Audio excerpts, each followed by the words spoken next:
6.27 시행 한 달 집값 안정 효과가 있었다. 3년 뒤에 제가 욕먹을 테니까 손절을 해서 1보 후퇴를 하고 2보 전진을 하는 전략을 써야 됩니다.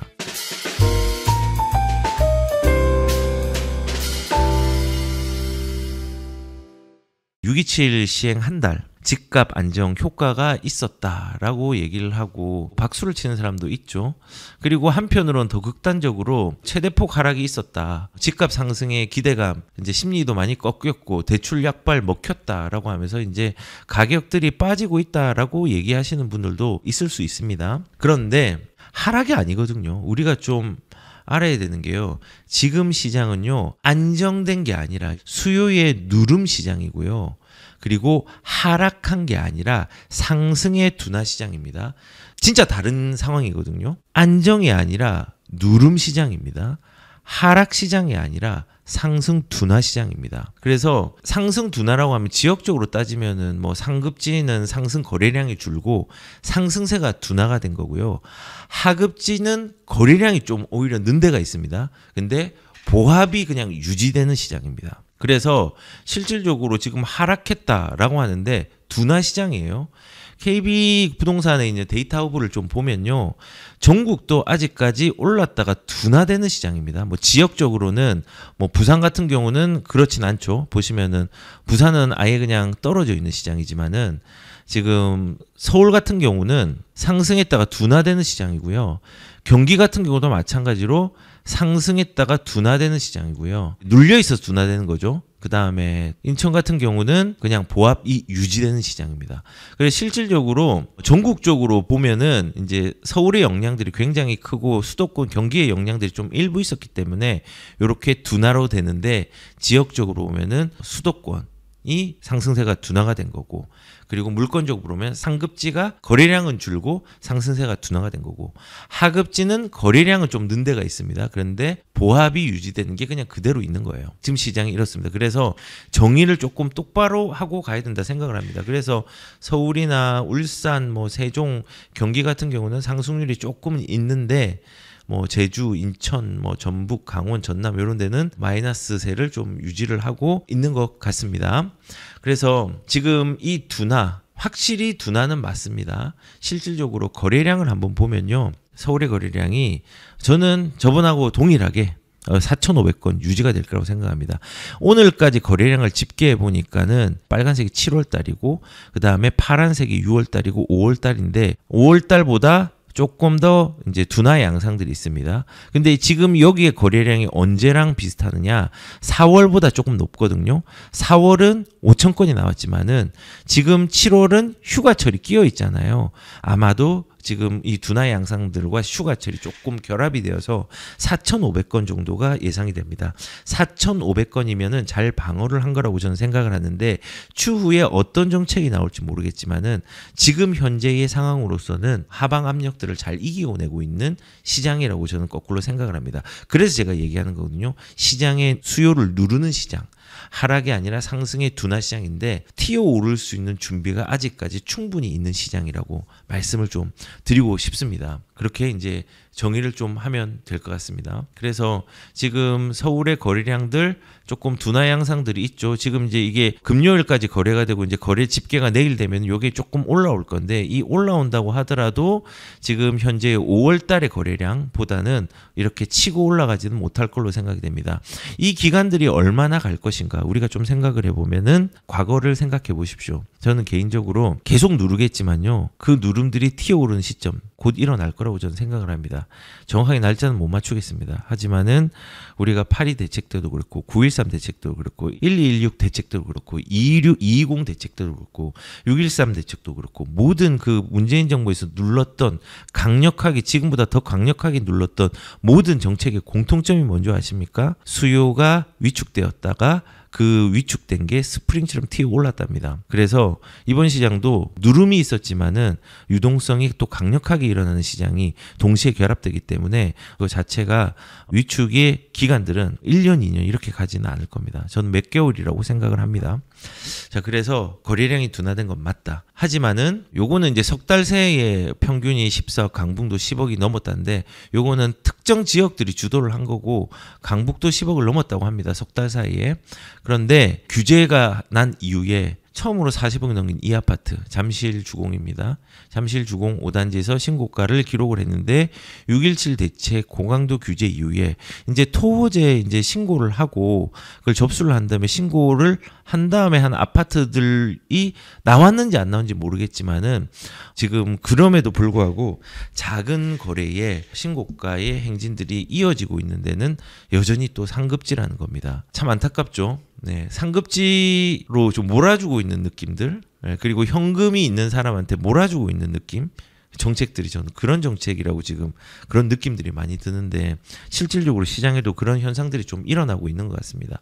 여기도 보시면은 고강도 대출 규제 후에도 똘똘한 한 채의 선호 현상은 좀 심해져 있다. 다 막았으니까. 그리고 이 똘똘한 한 채는 예전에는 레버리지를 활용을 하는 사람들도 일부 있었지만은 이제는 그 레버리지를 활용하는 수요들이 조금 줄고 현금 가지고 있는 사람들은 신나서 이제 자기가 원하는 물건들을 사고 있는 시장일 수 있다고 저는 생각을 합니다.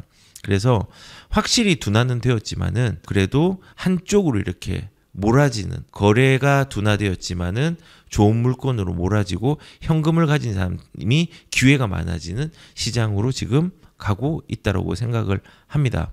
그래서 시장은 위축된 시장이지만은 하락 국면에 접어든 시장이 아니고 시장은 대출을 막아서 서민들을 보호할 수 있는 집값을 잡는 문제가 아니라 상급지를 더 뾰족하게 만들고 뾰족한 지역에 들어갈 수 있는 사람들은 현금을 많이 가진 사람으로 조금 재편시키고 있다라는 게 제 생각입니다. 그리고 안타까운 거는 돈 풀기를 시작하잖아요. 돈을 푸는 정책들을 하기 위해서 자산 중에서 주식이든 부동산이든 어디든 흘러갈 거 아닙니까? 뭐 31조 또 예산 편성하고 국채 발행을 또 하고 이렇게 하는데 이제 소비 쿠폰도 이제 시행이 되었죠. 이 돈을 풀기 전에 너무 한쪽으로 편중되는 거를 막기 위해서 부동산을 막았다는 생각도 되게 큽니다.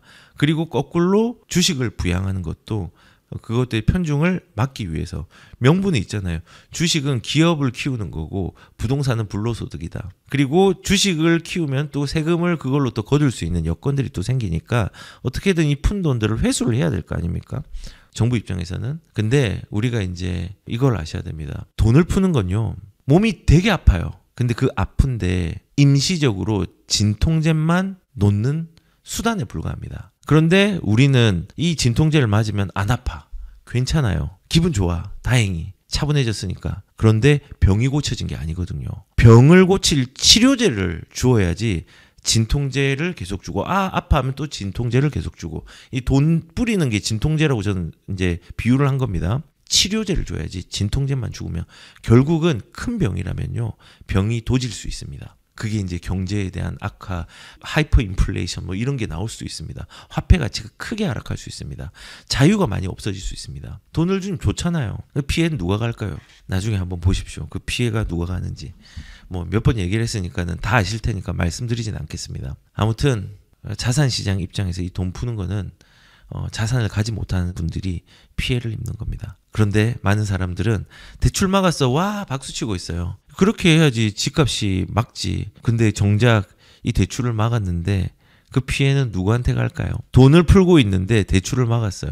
많은 사람들이 어려움이 있겠지만 결국은 움직이는 자산이 없는 사람들한테 피해가 갑니다. 그렇습니다. 자, 그런데 지금같이 이제 시장이 규제의 일변도가 예상이 되고 시장을 억제하는 일변도가 예상이 될 때 그리고 그렇게 정책이 시행이 될 때 시장 비관론이 부각되는 시기라고 생각을 합니다. 그러면 우리는 이 시장의 비관론이 부각되는 상황에서 우리는 뭘 해야 되는가? 저는 개인적으로 이렇게 생각을 합니다. 미래 전망이 좋은 입지가 어딘지를 살펴야 합니다.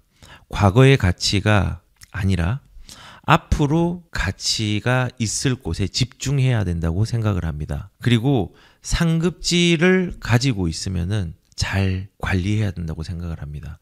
그리고 만약에 내가 집이 없다면 갈아타기를 해야 된다면 혹은 지금 현재와 과거의 가치에 집중하는 게 아니라 미래의 앞으로의 가치에 집중을 해야 됩니다. 예를 들어서 이런 게 있을 수 있겠죠. 이제 서울이 아닌 딴 지역들을 얘기해 보겠습니다. 미래의 전망이 좋은 입지가 어디인지 살펴야 되는데 가령 예를 들어서 지금 교통, 일자리 호재, 남양주 아파트 집값이 들썩이라고 얘기를 합니다.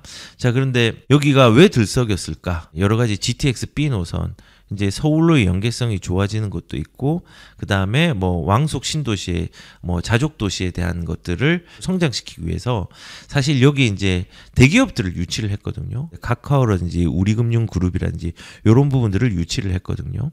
그러니까 조금 가격이 호가들이 좀 움직이고 있는 양상들이 보였습니다. 아직 뭐 미미합니다. 미미하지만은 실질적으로 지금 카카오 같은 경우는 이제 남양주의 두 번째 AI 데이터 센터를 한 6천억을 투입해서 짓는다고 하거든요. 뭐 이제 그런 것들이 호재가 되어 가지고 가격들이 좀 움직이는 것으로 좀 생각이 듭니다. 그래서 이런 대기업들, 특히 이제 일자리 중에서 고부가가치라든지 대기업이 들어가는 지역들은요, 지역의 가치가 올라갑니다. 그러니까 화성 동탄, 수원, 그 다음에 판교, 그리고 평택 지금 시장이 조금 안 좋지만은 지제역 같은 경우도 이제 반도체 라인이잖아요. 그다음에 용인 공통점이 대기업들이 근처에 다 있는 거예요. 그런 데는 미래의 가치가 있어요. 시기적으로 안 좋을 시기는 있지만은 미래의 가치가 있단 말이에요.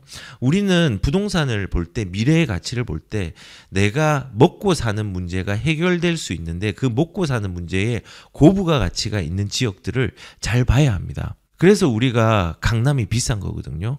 그래서 우리 여의도가 비싼 거거든요.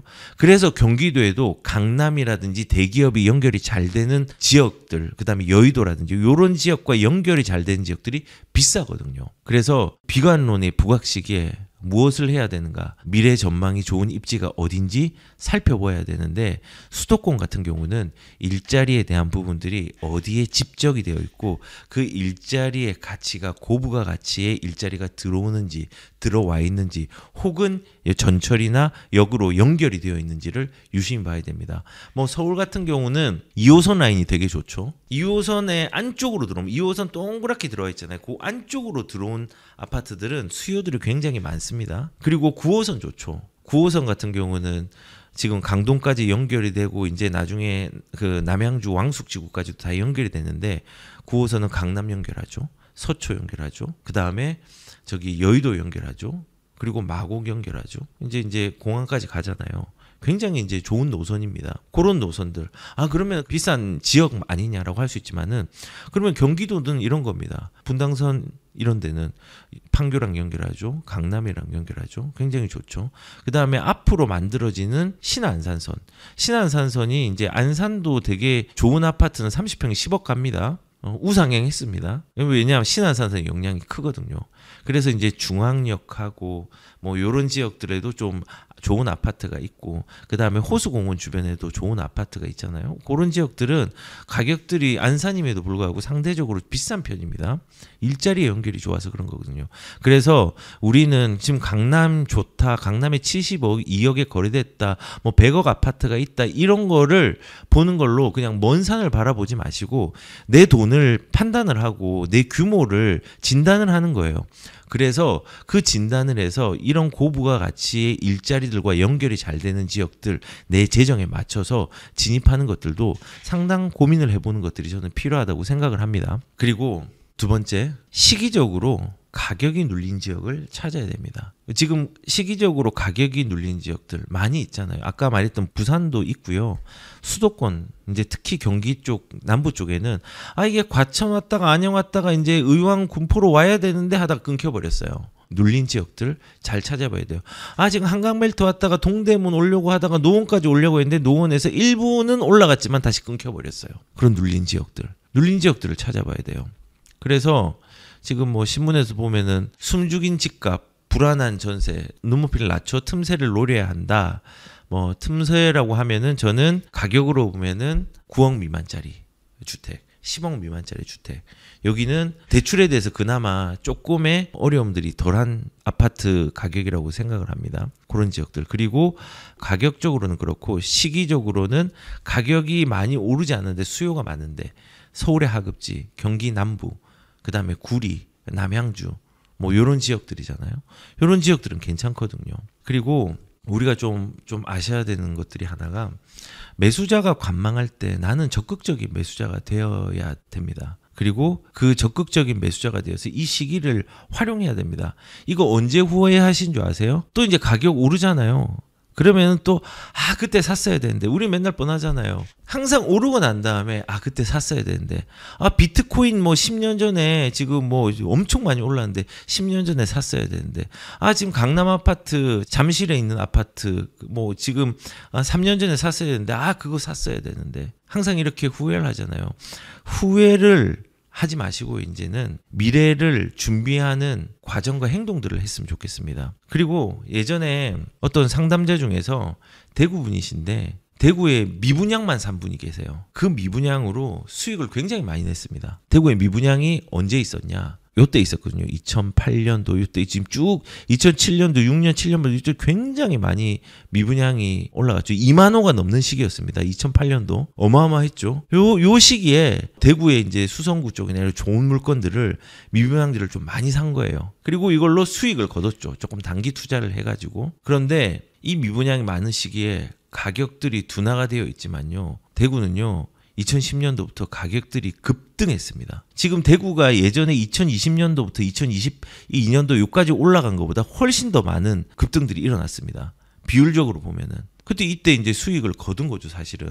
그래서 대구도 마찬가지잖아요. 가격도 등락이 있는 거거든요. 그리고 이 어려운 시기에 행동한 사람들, 이 매수자가 관망하는 시기에 나는 적극적인 매수자가 되어서 이 시기를 활용한 거. 보편적으로 매수자가 무서워하고 관망할 때는 내가 적극적으로 매수자가 될 때 우리는 다른 결과를 가져갈 수 있습니다. 근데 지금 이 얘기를 해도 많은 사람들이 욕할 겁니다. 욕하셔도 되는데 나중에 3년 뒤에 제가 욕먹을 테니까 후회하지 않는 방향들을 지금 이 시기에 잘 다듬으셨으면 좋겠다는 생각이 듭니다. 돈이 풀리는 시장과 규제가 있는 시장. 눌려서 스프링처럼 튀어오를 시기들이 분명히 존재한다는 거. 그것들을 좀 잊지 않고 이번 시장들을 바라보면 좋겠다는 생각이 듭니다. 그래서 이제 제가 계속 말씀을 드리지만은 시기적으로 가격이 눌린 지역을 찾아야 된다는 말씀을 드리고 가격적인 부분도 이런 눌린 것들을 잘 봐야 되고 이런 것들을 하기 위해서는 무섭지만은 매수자가 관망할 때 나는 적극적인 매수자가 되어야 된다고 말씀을 드렸습니다. 또 하나 되게 무섭잖아요. 지금 초강력 대출 규제 빈틈 없을까? 서울의 끝자락 기회를 노리세요라고 했는데 이게 아까 말했던 시기적으로 노원이라든지 뭐 이런 지역 여기도 보면은 중계동 하공가 상계 뉴타운도 사실은 거의 서울의 끝자락이에요. 제일 싼 뉴타운이에요. 제일 싼 재개발 지역이에요. 그래도 저는 상계 뉴타운도 돈이 부족하다면은 진입해도 된다고 생각을 합니다. 그나마 서울로 역세권으로 진입할 수 있는 물건 중에서 선택을 한다고 하면은 아무튼 이런 기회들은 저는 나쁘지 않다고 생각합니다. 학원가 많은 하급지 괜찮다고 생각합니다.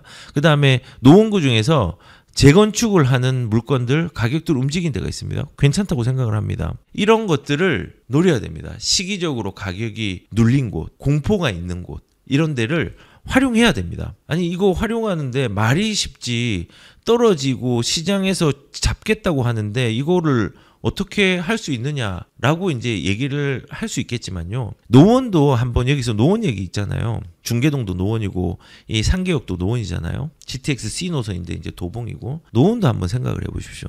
2006년에서 2008년까지 가격들이 급등했습니다. 근데 이 시기에 강남보다 상승률이 더 컸습니다. 그래서 저는 이런 시기가 안 좋은 데를 활용하는 것들, 시기적으로 가격이 눌린 지역들을 찾아내는 것들 되게 이제 좋은 전략이라고 생각하거든요. 그다음에 규제로 공포스러워서 그 가격이 눌려 있는 시기를 이용하는 거 너무 좋다고 생각하거든요. 저는 2017년도 자주 얘기했잖아요. 8.2 대책 때 정책이 발표되고 한 달 뒤에 등기쳤습니다. 그리고 2018년도 9.13 대책 더 강력했잖아요.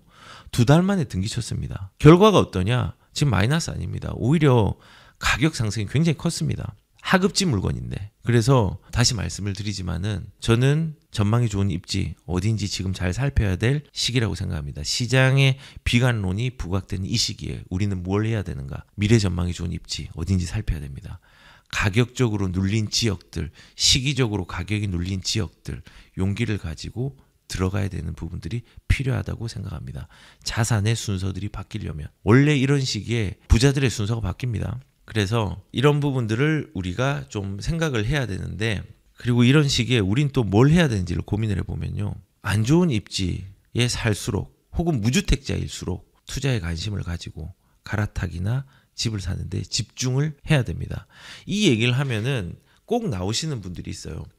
아니 왜 어설프게 서민들이나 무주택자들 걱정하는 척 하느냐라고 하는데요. 우리가 그 경제라는 것도 경제의 일부가 있고 경제 전체가 단순하게 하나의 기능으로 돌아가는 게 아닙니다. 우리의 신체도 하나의 기능으로 돌아가는 게 아닙니다.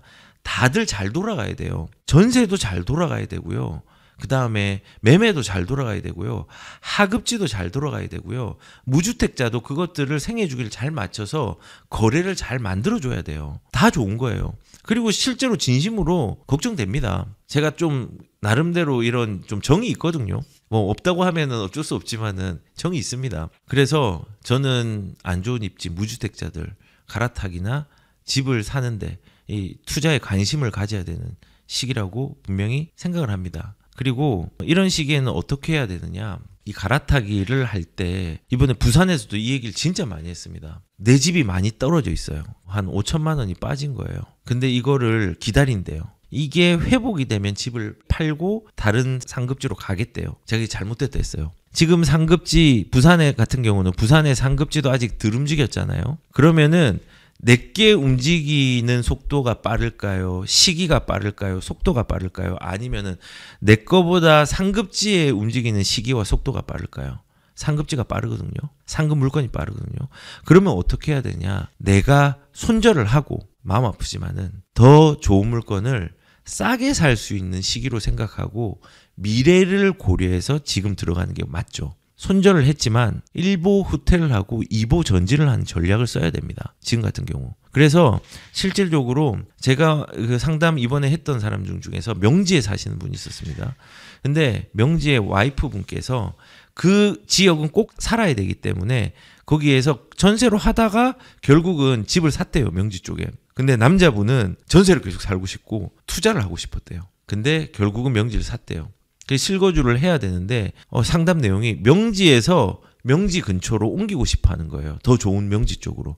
그래서 제가 X를 쳤습니다. 하지 마십시오. 그렇게. 소득이 충분하고 세금에 대한 저항 능력과 버티는 능력이 있는데 명지에서 명지로 가는 거는 실제로 출퇴근은 쉬울 수 있지만은 출퇴근보다 더 중요한 거는 미래를 준비하는 자산들, 그릇들을 더 크게 만들어 놓아야 된다. 그래서 어쩔 수 없이 실거주 살아야 되잖아요. 그러면 실거주 사시고 투자를 하십시오. 어디를 투자하느냐? 부산보다 서울이나 수도권 쪽에 갭 투자, 조건부 전세 대출에 침해되지 않는 틈새의 갭 투자를 하십시오. 라고 얘기를 했습니다. 그래서 그렇게 이제 실천을 하기로 했거든요. 앞으로 어떻게 될지 모르겠지만은. 그래서 우리가 이제 갈아타기를 할 때 관심을 가져야 되는 시기가 이 시기입니다. 이 시기에는 용기가 필요하고 행동력이 필요합니다. 왜냐하면 손절을 해야 되는 물건들이 있다면 안 좋은 물건들 가진 사람들 말하는 겁니다. 그런 사람들은 손절을 해서 나보다 더 좋은 물건이 빨리 움직이기 전에 그것들을 먼저 선진입을 해야 됩니다. 나중에 내 거 5천만 원 회복한 거 딱 회복하면은 갈아타야지. 그러면 어떻게 된다? 이미 상급지는 저 멀리 가 있습니다. 그래서 우리가 안 좋은 입지에 살수록 조금 네거티브한 방법처럼 보이지만은 파지티브한 전략이 될 수 있다라는 부분들 제가 좀 말씀을 드리고 싶습니다. 그래서 가끔씩 어떤 사람들이 아까 전에 여기서 댓글을 남기신 분도 있었는데 나는 지금 똘똘한 한 채가 지금도 유효한가요? 라고 얘기하시는 분도 있지만은 방금 제가 말했던 사례는요. 실거주와 투자를 분리하는 전략들로 가는 게 유리한 전략입니다. 현금 보유 충분하고 현금 흐름 충분하고 실거주를 내 현금보다 훨씬 규모가 작은데 간다고 하면은 손해거든요. 간접적 손해거든요. 그래서 비관론이 부각하는 시기에 우리는 뭘 해야 되는가? 무주택자들 집을 사야 되고요. 갈아타기 내 거를 올라가길 기다리는 게 아니라 내게 오르기 전에 싸게 매도를 하더라도 더 적극적으로 시장에 참여를 하는 갈아타기 전략들 충분히 가져갈 수 있으면 가져가는 게 좋다라는 말씀을 드리도록 하겠습니다.